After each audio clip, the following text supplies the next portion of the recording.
आज मसाजोग येथे येऊन मनोज जरांगे पाटलांनी गावकऱ्यांची भेट घेतली, धनंजय देशमुख यांची भेट घेतली आणि मसाजोग ग्रामस्थांचे 25 तारखेच्या अन्नत्याग आंदोलनावर ठाम आहेत. आज गावकरी जे आहेत ते या संदर्भात प्रशासनाला निवेदन देणार आहेत. मला सांगा, अन्नत्याग आंदोलनाचं स्वरूप कसं असणार आहे आणि निवेदना माध्यमातून नेमकी कोणत्या मागण्या आहेत? प्रशासनानं मसाजोगच्या ग्रामस्थांची कुठलीही दखल घेतलेली नाही. एक आरोपी फरार आहे, कृष्ण आंधळे, त्याला अद्याप अटक केलेली नाही. PI महाजन साहेब आहेत केस पोलीस स्टेशनचे, त्यांच्यावर बडतर्फीची कारवाई करा म्हणून प्रशासनाला वारंवार दिलेले निवेदन आहे. 2 निवेदन त्यांना अगोदर याच्यापूर्वी दिले होते. त्यांच्यावर बडतर्फीची कारवाई केली नाही आणि त्यांना सहआरोपी केलेलं नाही. PSI राजेश पाटील आहेत, यांना सस्पेंड केलं आहे, परंतु त्यांच्यावर सहआरोपी म्हणून कारवाई केली नाही. आणि अद्याप कुठले अंतर्गत खाली काम करणारे 2-3 कॉन्स्टेबल आहेत, जसे की दिलीप गित्ते, दत्तात्रय भिक्कड आणि फड नावाचे कॉन्स्टेबल, हे 3 कॉन्स्टेबल आहेत. यांच्यावर कुठल्याही प्रकारची कार्यवाही झालेली नाही. त्या कार्यवाहीच्या संदर्भामध्ये परत आणखी 2-3 असे मुद्दे आहेत. आरोपींना सहकार्य करणाऱ्या लोकांचे CDR काढून तपासणी केलेली नाही त्याच्यावर कसल्याही प्रकारे. घटना घडल्यानंतर संतोष देशमुख यांना एक पोलीस व्हॅनमध्ये बोरगाव शहरातून उचललं आणि उचलून आणल्यानंतर कळंब रोडला लागल्यानंतर चिंचोली फाट्यावर त्यांनी गाडी कळंबकडे वळवली. त्याच्यामध्ये जे असलेले कर्मचारी यांचा नेमका उद्देश काय होता? त्याच्यानंतर PSI रमेश गुले म्हणून वाशी पोलीस स्टेशनला ह्यांनी ह्या आरोपींना पळून जाण्यास सहकार्य केलं आहे. आणि ही ह्या घटनेच्या संदर्भामध्ये आम्ही शासनाला निवेदन दिलो आणि त्या निवेदनाच्या मार्फत आम्ही 25 तारखेपासून उपोषणाला बसणार आहोत. अन्नत्याग की उपोषण? अन्नत्याग उपोषणच करणार आहोत. आणि नेमकं स्वरूप कसं असणार आहे? किती दिवस बसणार आहात? नाही, ते घटनेच्या गांभीर्य शासनाने घेतलं नाही तर कितीही दिवस बसू शकतो, त्याला काय असं स्वरूप राहणार नाही. निश्चितच मसाजोग ग्रामस्थांच्या महिला या ठिकाणी आपल्यासोबत आहेत. ताई, काय सांगाल, काय नाव आहे आणि महिलाही या आंदोलनात सहभागी होणार आहेत का?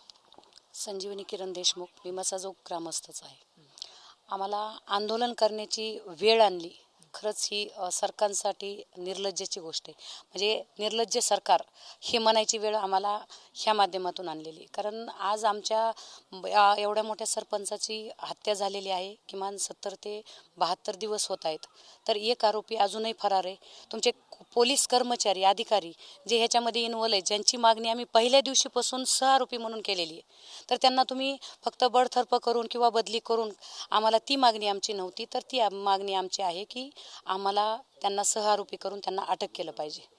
यासाठी आम्ही आमच्या सगळ्या मागण्यासह आम्ही अन्नत्याग उपोषणाला सगळा गाव बसणार आहे.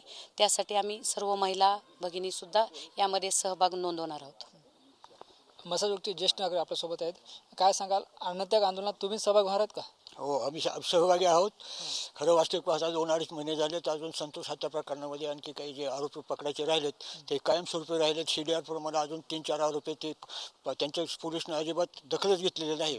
त्यांची दखल घ्यावी आणि इतर जी काही त्रुटी असतील त्याची पूर्तता करून सगळ्या आरोपींना फाशी होईल ह्या पद्धतीने चार्जशीट दाखल करावं अशी आम्ही अपेक्षा करतो. आणि ते पोलीस कशा प्रकारचे ते पूर्तता व्हायला तयार नाही, म्हणून आम्ही अन्नत्याग आंदोलन उद्याच्या 25 तारखेपासून सुरुवात केलेलं आहे. गेल्या काही दिवसापासून एक मुद्दा वारंवार जे तो वर येतोय, तो म्हणजे संतोष देशमुख यांचा मृतदेह घेऊन पोलिसांची गाडी केजकडे येण्याऐवजी कळंबकडे गेली. काय सांगाल? या घटनेमध्ये खंडणी मागण्यापासून हत्या करण्यापर्यंत पोलीस प्रशासनातील काही कर्मचाऱ्यांचा सहभाग दिसून येत आहे. मग ही पोलीस प्रशासनाच्या कर्मचाऱ्यांच्या अंगलट येत असलेली घटना असल्यामुळं त्यांनी हा मृतदेह केजच्या ऐवजी कळंबकडे नेऊन त्याला कुठंतरी वेगळं वळण देण्याचा मार्ग निवडला होता. त्यामुळं आमची इच्छा आहे की त्यांची सखोल चौकशी करण्यात यावी. आणि आज आमच्या घटनेला 72 दिवस कंप्लीट झालेले आहेत, तरीसुद्धा राज्य सरकारने कसल्याही प्रकारची गंभीरता घेतलेली नाही. त्यामुळं आम्ही अन्नत्याग आंदोलनाचा 2 दिवसापूर्वी इशारा दिलेला आहे, परंतु अजूनही प्रशासनातील कुणीही प्रतिनिधी आम्हाला भेटलेला नाही. त्यामुळं आज मनोजदादा जरांगे पाटील यांनी आम्हाला भेट दिली असता, त्यांनी जिल्हाधिकारी साहेबांना जॉब विचारला असता त्यांनी निवेदन दिलेलं नाही अशी सूचना कल्पना दिल्यामुळे आम्ही आज प्रशासनाला निवेदन देणार आहोत. बरं, नेमकं कोणतं वळण या प्रकरणाला देणार होते, काय सांगाल? ह्याच्यात कुठंतरी विनयभंग सारख्या गोष्टी घडवून आणून एक कुठंतरी आमच्या प्रसिद्ध असलेल्या सरपंचाला एक अनैतिक डाग लावण्याचा त्यांचा उद्देश होता. आपल्यासोबत मसाजोगचे ग्रामस्थ आहेत. निश्चितच आपण बघतो या ठिकाणी हे संपूर्ण मसाजोगचे ग्रामस्थ होते. आज मनोज जरांगे पाटलांनी जे आहे ते मसाजोग ग्रामस्थांची भेट घेतली. त्यानंतर सर्व ग्रामस्थ आज प्रशासनाला निवेदन देणार आहेत आणि 25 फेब्रुवारीच्या अन्नत्याग आंदोलनावर ते ठाम आहेत. कॅमेरा पर्सन आप्पासाहेब मोरकरसह ज्ञानेश्वर लोंढे, TV9 मराठी, मस्साजोग, बीड.